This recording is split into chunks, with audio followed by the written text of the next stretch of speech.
Hello and welcome to the Wedding Dish Podcast. Grab your fork and knife and take a seat at our table as we dish on all things weddings.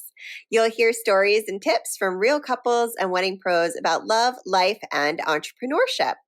I am Sarah Alapin. I'm the host of The Wedding Dish, and I am the CEO of Photos from the Harty and District Bliss. Today, we have our little lump potato French bulldog sitting behind me just off screen, or actually, I guess he's kind of on screen today. And he is snoring. He's so tired today. No idea why. Maybe it's just that exciting in here. Before we get started, if you haven't listened to last week's episode, we dished with our venue for the Couple Social Mess Hall. They are so much fun, so inviting, just like such lovely humans. And we talked about really doing an immersive guest experience, specifically surrounding food, which is a really, really fun episode. So make sure you check that out. Thank you so much for tuning into the Wedding Dish. Today, we are dishing with a seasoned event planner who happens to have been here before. She's a personal friend of mine. I absolutely adore her. And she is the amazing woman behind Little Black Book. Thank you so much for joining me today, Vanessa. It is always a pleasure to have you. Oh, this is one of my favorite places to be. So happy to be here. I love it. I'm so thrilled. And for those of you who don't know, we are hosting a couple social, which is essentially like an immersive wedding experience as an alternative to like a traditional wedding expo. And Vanessa is our planner for that. So she's bringing together her vision. She is showcasing her amazing talents. It's going to be such a fun event. It's located at Mess Hall, and we'll tell you all the details of it. But we're kind of here talking a little bit about that today, in addition to helping you all with your wedding planning.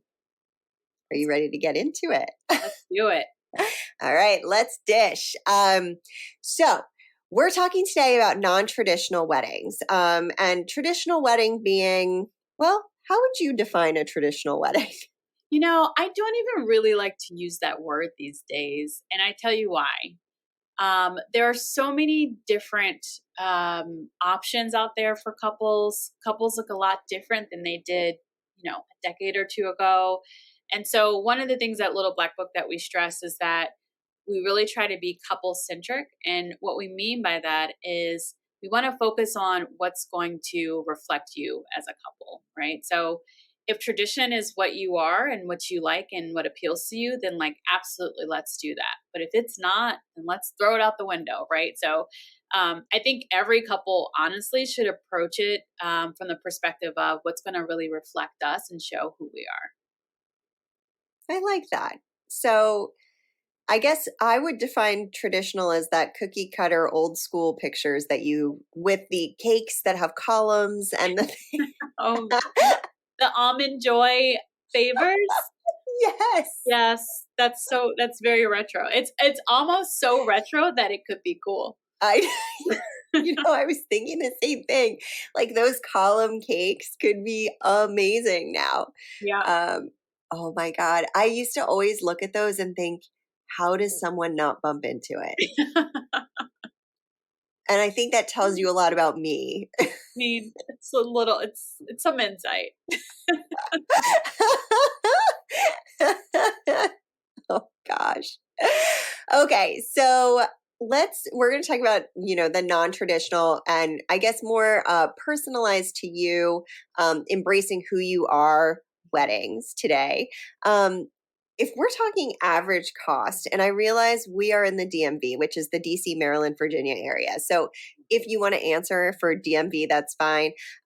If you, happen to know the average cost for the United States and beyond. Yeah. But otherwise, what is the average cost?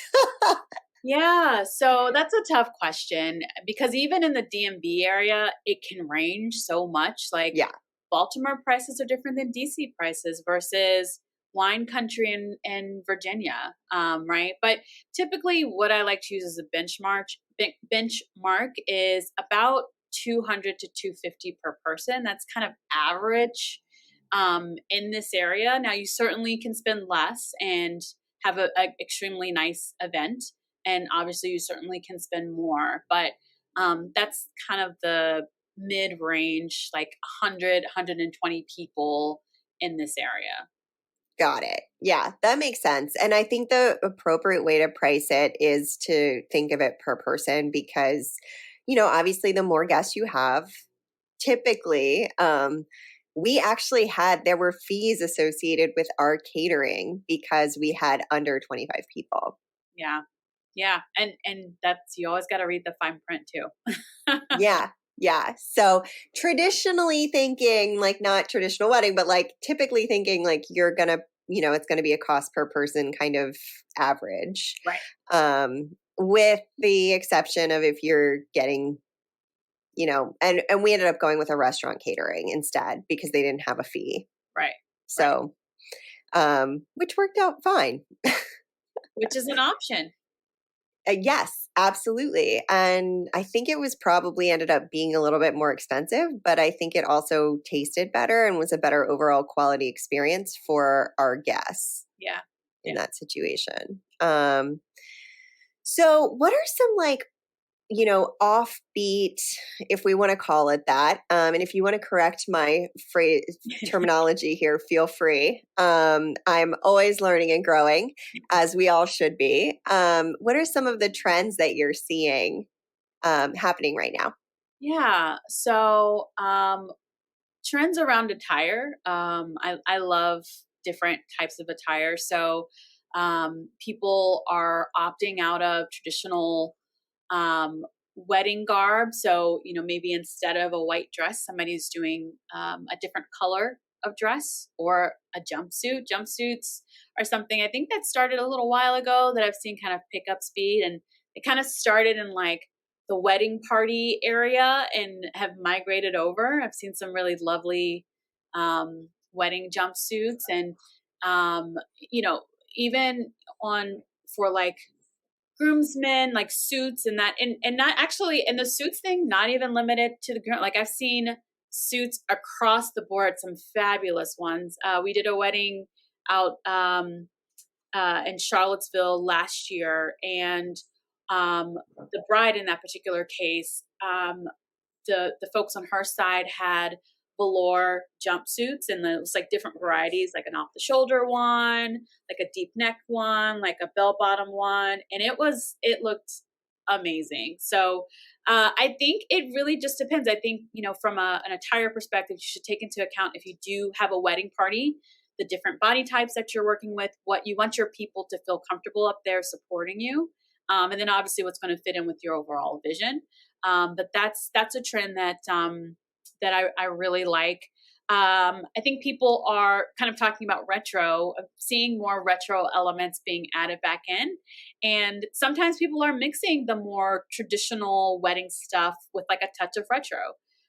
We had an event a couple months ago where it was, kind of a lot of greenery was the theme. But the couple wanted a little fun touch. So we had these random disco balls like throughout the night. So like we had a hanging disco ball, like in their sweetheart table, we had some disco balls in the greenery. We had a little lounge set with like a couple of disco balls, like, as decor. And it was like really nice. I mean, it didn't feel like a disco, but it just felt like a really fun kind of addition to it. A little sparkle. A little sparkle, right? A little bit of party. Right, exactly. And then I would say last thing is experiences, right? Guest experiences, incorporating and more of those types of activities. So things like the guest book. There is people are loving this audio guest book. There's one called I think it's called At the Tone, where it's a phone and people leave you voice messages instead of writing in a book. And people love this. I mean, even having it from like some of your older guests, being able to have a recorded, and almost you think back to the old fashioned weddings with the videographer going around and like getting messages from people, right? It's a modern updated version of that. People love it. Like it's fun for guests to do it. And I've heard back from couples that they really enjoy listening to the messages after the wedding. So those are some of the really cool kind of off the beaten path kind of alternative trends that I'm seeing that I really like. I love that. That's so much fun, especially if it's like a retro phone. I feel like that would be really It is. fun. It's the like rotary. Yes, that's what I was hoping for. Yeah. PSA, I would recommend doing that before you get drunk if you are going to enjoy some beverages, because sometimes you can really hear drunken voices. We've all left a drunk voicemail. We don't want any of that over here. That's a fabulous note. Psst, Vanessa, Vanessa, do you remember that time? It's like the worst drunk voice ever. I'm like half ghost, half like old smoker from the Upper East Side. I liked it. It was not my best effort on drunk, but give me a little bit. I'll leave you a voicemail this afternoon. I'll look forward to that. Oh my God. So what are some of your favorite pieces that go into planning an alternative wedding? Because you start from kind of a different mindset, from a different standpoint if you're not standing inside the box. So Right. in terms of being part of the planning experience, this is part of the wedding that I am not part of. So I kind of love the idea of this answer. Right. What's your favorite part of that? I think it's really getting to know the couple, understanding what makes them tick. So, we want to know, what types of dates do you guys go on? What was your first date? What was your last vacation? Um, what are your guilty pleasures? Like, what makes you all tick, right? And what's uniquely you? Because I think the important thing, if this is the path you're going in, you want it to feel authentic, right? You don't want it to be kitsch for the sake of being kitsch. I had, and this was a story that another planner shared with me, that somebody dressed up as they had somebody in their wedding party dressed up as a dinosaur, and I was like, oh, is there like some story there? And they're like, no, they just thought it'd be funny. And I'm just like, that's interesting. So I feel like if you're going to do something, and it can be whatever, no judgment. It's whatever fits you all, but you want to make it make sense. So when people see it, they're like, oh my gosh, like, that's so them. That makes total sense. Like, of course they would do something like that, right? Like, so you want it to still be you and not feel forced or overthought. That's such good advice, because there is a tendency, I see that occasionally, where people are like, oh, I it'll just be funny. Yeah. And the thing is, like, if it's a departure from your personality, or a departure, if your personality is just funny, then maybe it's the right fit. But if it's just that, especially if it's like weird humor, because my best friend, I love her to death. She's been my best friend since we were 6 years old. Mm-hmm. She gets weird humor sometimes. She's the kind of person who for like 5 years did the April Fool's joke of being engaged. 5 years. I was like, who doesn't see this coming from a mile away now? And not because she was the person that like wanted to particularly be engaged. She just saw it online somewhere. She thought it was the funniest thing she'd ever seen, and she just kept doing it. And to that point, maybe it's not humor that everyone gets, and that's okay too, because ultimately it's your day. Yep. I had a couple who put lines from The Office in their vows, and they got it. That was them, right? That's their show. And it connected for them. Did it connect with everyone in the room? No, but that's okay, because it is about them, right? So, maybe a slight alteration to what I said previously. It's as long as you two get it. Like, once again, it's still, as long as it's about you, then have at it. Like if it sparks joy for you to have that happen, then great. Right. If isn't actually that funny to you even. Like, maybe not the right fit. Maybe cut it out. Maybe leave it out. That's really funny. I have a couple right now who my wedding that will happen 2 days after this episode airs. They are practicing reading their vows to one another. Like they've been doing it for like 3 weeks now because they just really don't want to cry. And I don't think I've ever had a couple that read their vows to one another before the wedding, or at least it's never been explicitly told to me. Yeah. And usually people want to cry in those situations. So it's super fascinating to me. And it just like, they're doing most of like their process is traditional. And then they have this like one major departure that it really like threw me in such a little like, wow, I'm so glad you're being yourself and you're being true to what you want and true to your day here. Also, there is nothing I would want to do less than to read something to my husband. Oh God, I just can't. He would be so annoyed with me if I was like, we need to practice our vows. I mean, but kudos to them though. I mean, photos and like, if you know yourself, like good for them, Yeah, I mean, I think it's brilliant. Also, they're very concerned about one of them not having pockets and like not being able to get the vows handed off in time. So it's a bit of a memorization piece. I mean, I think it's important to lean into who you are. In my specific circumstance, Philippe wouldn't even practice our first dance together. So we also did the boring vows. That was the right fit for us. Standard vows. Yeah. Okay, I digress.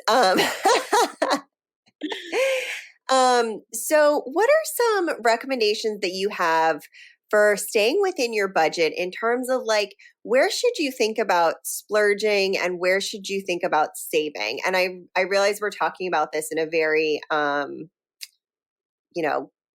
helicopter view because we're talking about people leaning into who they are as a couple and the things that are important to them. So not to lead you too far into what I'm taking you down a path here, but I think you picked up what I'm putting down.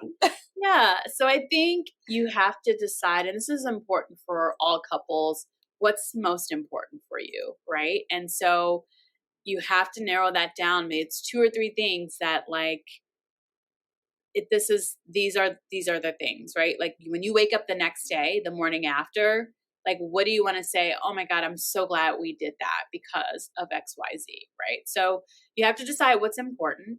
And I think it's fair to have a nice to have list. So if there's budget that frees up or if something, doesn't cost as much as you thought it would or whatever, then you can kind of bring in those things or maybe look for alternatives.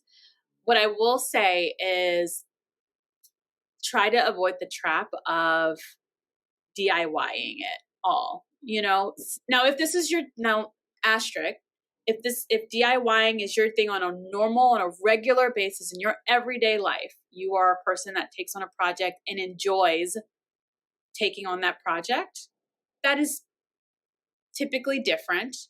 But a lot of people will say, I want this thing, so I'm going to make it happen myself.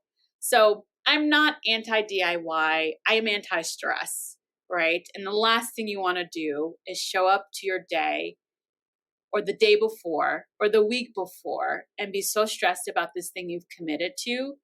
I don't know who I'm speaking to out here, but you are released from that project. Let it go. If you hate it, just stop. Just let it go. Nobody will know. I promise you.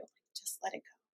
So that's the only thing I would say is that, and the DIY, there's a DIY trap out there. Don't let Pinterest suck you in and make you believe that you can build out that 20-foot arch because you saw, whatever. Yeah. In moderation, DIY in moderation is what I ask. And way in advance. Way in advance. Yeah. Yeah. Yeah, the 2 weeks before your wedding, you are going to be so much busier than you anticipated, and Right. it happens to everyone. Right. It just I don't honestly, I don't even know. It happened to me. I could not figure out how it happened, and I was so bitter that it happened. I was like, "How? How is this a thing right now in my life?" But I was so stressed out and it was terrible. I like wasn't getting much sleep because I had so many things I needed to do. Right. You're going to get like phone call, last minute things, questions from family and Yeah. just stuff that you wouldn't anticipate. So do that stuff so far in advance, like to the point where your friends are like, "Why?" Like Right. you're doing like they treat you like you're the crazy person. That's the right time to do it. Yeah. Get it done so you don't have to think about it. Yeah. Yeah. Yeah. Um I had a couple recently that went on a pre-wedding honeymoon, which I love. So oh she yeah. was they were literally out of commission. So they did 3 weeks before they did a 2 week vacation 3 weeks before the wedding. So they were back the week of, but they were just gone. And the bride in particular and the groom in this case, we're just like, we want to disconnect because we want to show up refreshed and ready to get married to each other. And I absolutely love that idea, even if it's just like a weekend away, just to, because I think sometimes too, in the process of wedding planning as couples, it is very stressful. And sometimes there's some disconnect there, and it's just so much outside pressure and decisions that have to be made and lots of things. So I really love the idea of taking time to reconnect before the wedding so that you are showing up as your best selves. Yeah, that is very smart. Also, you're coming in, with like a bit of a glow because and it's sort of, I guess it's kind of, it reminds me of like a baby moon, Yeah. like your last vacation before your baby comes, then it's I love that. I love the idea of just like unplugging from all of that. The 2 weeks before my wedding were terrible, and clearly I just sent myself right back there in this conversation. You don't want to go into your wedding thinking, I can't wait to get this over with. That's not how you want to be, you Yeah, know? So yeah. Yeah. It helps you refocus. yeah, and connect with each other. Right. I mean, if there was ever a better time to practice vows when Yeah, you have nothing else to distract you, and you're exactly. certainly not, interrupting a football game asking someone to dance with you. Just kidding. I never would have done that. I know better. Also, I like football. So, um, so right on brand with what we're talking about. But what are some of the ways to incorporate your personality as a couple into maybe like more of a traditional wedding structure? So, and when I say traditional wedding, we're talking about like, um, you know, probably in this case, like getting married at an altar of some sort and having your guests sit in rows and cutting a cake, doing a first dance, having a sit down dinner. Right. Um, like all of the like the things we think are supposed to, in air quotes, happen at a wedding. Yeah. So I think there's lots of cool ways to incorporate your personality. So um, lots of songs sound great with just the instrumentals. And sometimes people don't even know that, like, oh, that's like a top 40 song or whatever. You know what I mean? So, even in your ceremony, having like a more popular modern song as like a processional song, just to the instrumentals, I think is kind of cool. Um, and some of the smaller kind of touches of the wedding. So things like cake toppers. So people love their pets. I've had I've had 3D versions of cats or dogs as cake toppers. I had some bar signs with the specialty cocktails were named after their cats. I've had, pictures of dogs incorporated in the menus and the stationery. people love their pets. Yeah. So, adding that kind of thing in, I think is fun. The guest book as well is kind of a fun way. Sometimes people will do, pictures of themselves that people can sign. Or I had a couple who loved games and Scrabble. So they did Scrabble pieces and they had a Scrabble board that people could sign. So I think those are some like fun ways. Table numbers is another one. Like I've had people do the different places they've gone together. I had one couple do metro sign stops. So all of the different places in the city that were important to them, the tables are named after those metro stops. And like their friends from Georgetown said that they like Georgetown, so it was cute for them. So, and their escort cards were fair cards, which I thought was really cute. Right. So like, That's so those are like cute. cool ways and not that expensive, ways to kind of incorporate things that, feel like you guys and still kind of have that traditional sort of wedding ceremony. Yeah. I really like that. I think that's fun. I had I had a couple who did the founding fathers as their, and they had like little busts as their, which was kind of cool. So it was like, think of like what you would see on the back of a quarter, but in a 3D version, and that's your table. I love that. It was really cool and not something that like I would have ever thought to do.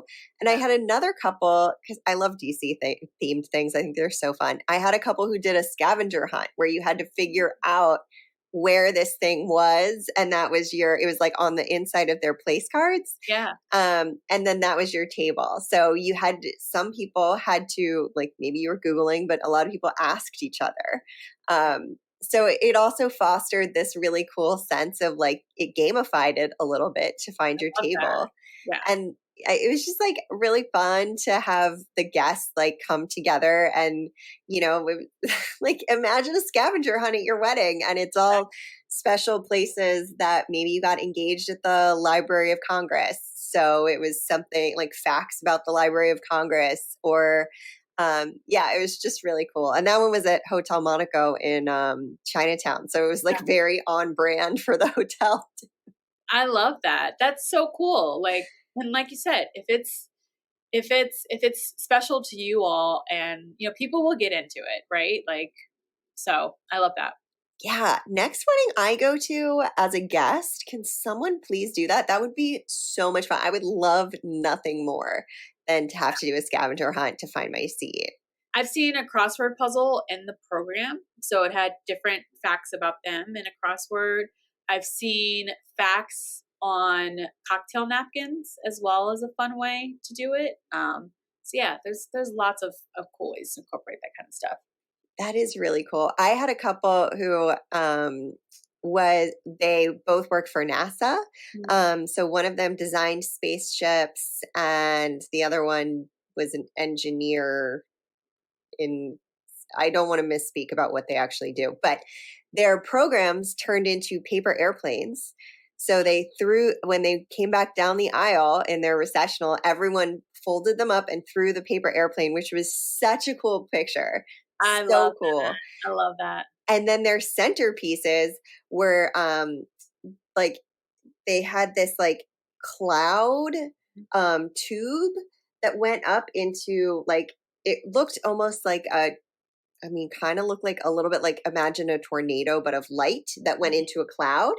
And there was different space shuttles on the actual cloud piece that was on the top. So it was like lit up blue and the lights changed. It was so cool. So let me say this.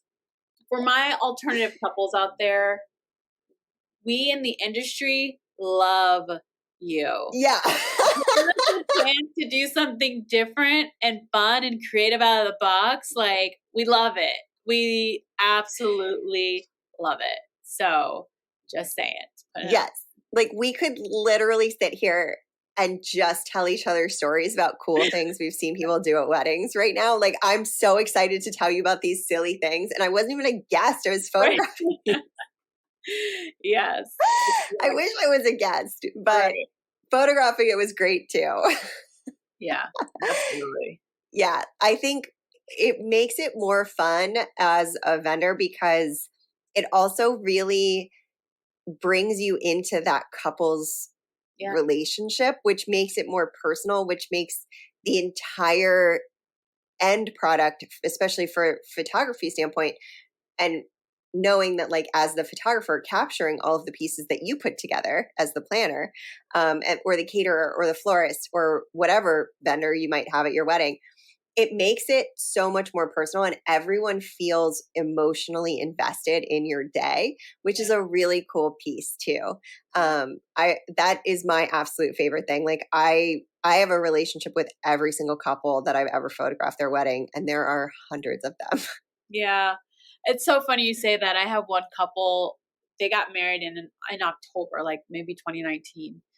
And they loved cherry blossoms. Like that, that they would go every year. They were a DC couple, and it was October. It's a tough time of year to get your hands on cherry blossoms. It was, but they wanted cherry blossoms on their huppah, and we were able to make that happen. And to this day, every year on their anniversary, I get a call from them. We can't let this day pass without like talking to you, which is the absolute sweetest thing ever. That's the best. But cherry blossoms in October, like that was very true to them, and we were able to make that happen. But that was what they wanted, and that's what we got. So yeah. You work miracles. I don't know how you did that. Don't come to me and ask, Wedding Dish audience, because I have no answer for you there. You have to go to Vanessa from Little Black Book for that. We try. So in terms of guest experience, what are some of the cool things you're seeing couples incorporate into their day? I mean, we talked about the scavenger hunt thing or the crossword puzzle thing. And we talked about the phone, audio guest book, but what are some of the other cool experiences that you're seeing incorporated into the day? Yeah. Well, I think if you're a foodie, different food things are always a hit. So I've seen people do like charcuterie grazing tables, which is kind of cool. I think people are feeling more comfortable like post 2021 with like things like that. But I like that idea of like if that's kind of your vibe. People have really embraced late night snacks, which is always kind of fun. People are dancing, and it's a way to sort of like replenish people, especially if they've been drinking. So like breakfast sandwiches, or I've had people bring in food trucks with like burgers and fries, which is kind of cool. Anything like from like a tasting menu, or like a beer flights, or that's vodka tasting or whiskey tasting. And there's so many local, like if you're in this area, we have so many local like distilleries and like distributors now. So, if local was your vibe, there's lots of places around.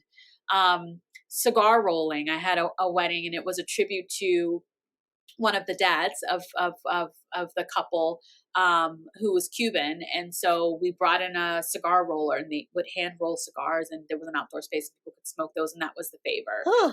Which is, even if you don't smoke cigars, just kind of seeing the activity of it was cool. Yeah, I would want to do that. And I would never, I think I would probably pass out if I smoked a cigar. I need a light down. You have one without tobacco? Like, how does that work? Can we get one of those? Yeah, but it was really cool, right? One other thing that I think is that I've seen more recently is a photo shoot photo booth, right? And so your guests are looking fabulous and showing up to your wedding. Why not have a photographer dedicated to a photo shoot for them? So they had kind of the photo booth set up, like maybe with lounge furniture and a backdrop. And then, the photographer would give direction to people and take like really fabulous photos, which I think is like a really cool idea. And people love that. So I think that's also one of the really kind of cool and different ways that you can provide a unique guest experience. That's really fun. And then, worst case, you come away with a headshot or like a glamour shot. Yeah, exactly. Exactly. Because you're dressed, you're looking great anyway, right? So yeah, new profile pic. your profile pic, your friends will thank you. Your friends will thank you. It's true. It's true. Even I would love that. And I mean, I could certainly do that for myself. Would Yeah. I? Nope. No. Yeah. My camera only comes out when it's being paid to come out. Right. No, I get that. I get that. Otherwise, personal life goes away. Yeah. Yeah. Really separate arena. Yeah, totally, totally. So we're coming to the kind of close to the end now at this point. I'm wondering, do you have any advice for couples who are trying to plan like more of a custom to them wedding? Yeah. So once again, I think you ask yourself questions about what do you all like to do as a couple? What feels like you? What types of activities do you like to do? What are your inside jokes? What are the TV shows that you look forward to watching together, right? Like I think you think about those things to get ideas. And I think the trick is remove the wedding label from it, right? Like if it works for you, and I tell my couples this all the time, it's your party. Do what you want. Like really, like I mean that. So if having a ceremony with vows and exchanging vows is not something you want to do, then don't do it. Like go right into the party if that's what you want to do. Because guess what? You'll still be married at the end of the party. So I would just encourage people to do what feels authentic and real to themselves. And as much as you possibly can, I know sometimes it's hard with family in particular, but try to stay as true to that as you can, because people will have opinions because people always have opinions. But Yeah.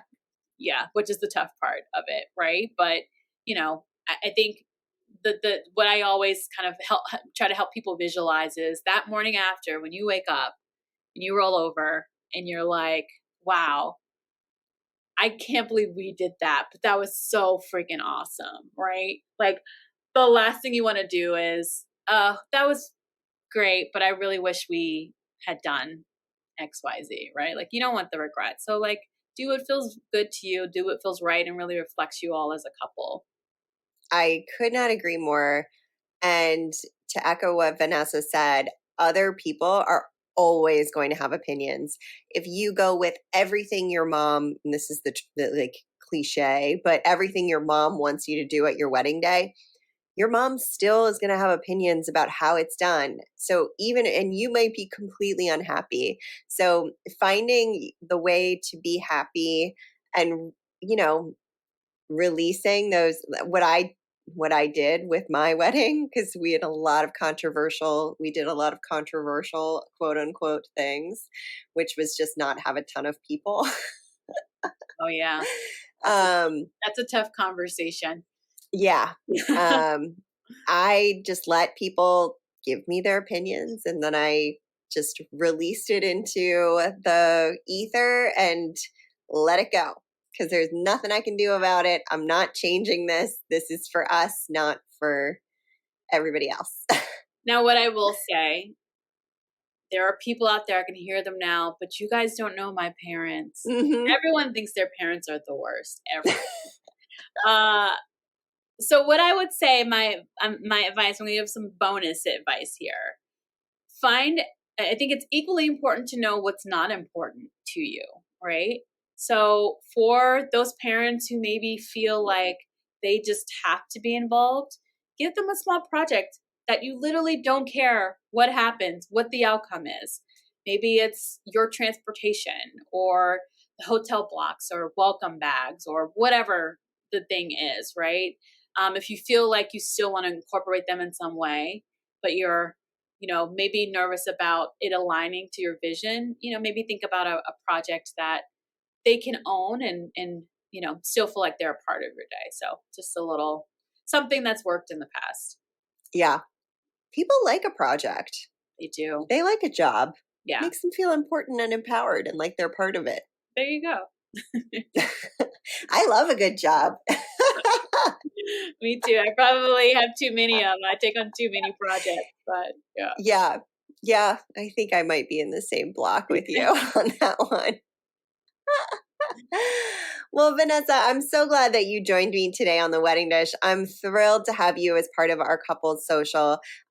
So just to, I guess what are you most excited about for our couples social before I just talk about how I'm excited about seeing your amazing work?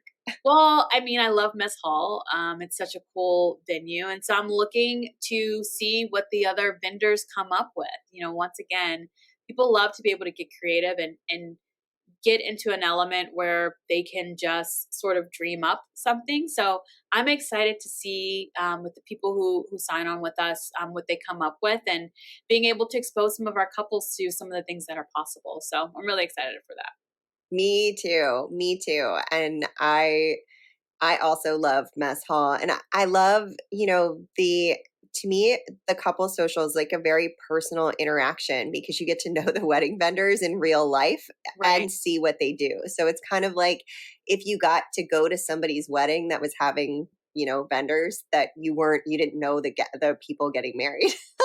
You got to just do a drive-by of the experience, which is actually really fun. So I'm excited. So that is at Mess Hall in DC on the 22nd of January, 2023. It's a Sunday. It will be brunch or afternoon brunch. So you get to do your brunch and then come enjoy more food and drinks with us and wedding planning, music. It's going to be great times. I am really, really excited about it. It'll be tons of fun and it'll really help with you either, no matter where you are in the planning process. It will be super helpful, whether you're just starting, don't have any of your vendors booked, whether you just want to come and like have a fun wedding style experience, and you have most of your wedding planned at that point. There's always something that fell off your list that you don't know fell off your list. So it's also really helpful in putting together some of those reminders. And then you get gifts and all kinds of fun experiences and things. So tickets are free. Grab them. The link is in the show notes and the description. And of course, you'll get to meet Vanessa there in real life. And until then, you can find Vanessa online at Little BLKBK on all the socials. And website? What's my website? Sorry, I totally had a brain www. at lbbconcierge.com. Guys, I'm so sorry. It's been a day. That's lbbconcierge.com. Thank you. Yes, no problem. I've got your back. I've got you. I love it. It's always so much fun to have you on the show. And while you are finding Vanessa at Little Black Book, you can also find The Wedding Dish on all the socials at The Wedding Dish Podcast. And we are theweddingdishpodcast.com, where you can get show notes. You can get the link. You can RSVP for our couple social. You can find Vanessa directly from there and get lots of tips and tricks from her. She is absolutely lovely and delightful, as I'm sure you know by now from this episode. And don't forget to tune in next week. We have another one of our couple social vendors. We have our music vendor coming on next week, so you'll get to find out who that is. In the meantime, follow, rate, and review us on your favorite podcasting app. Cluzo says snore face, my French bulldog Bud, and until we meet again, cheers. Bye.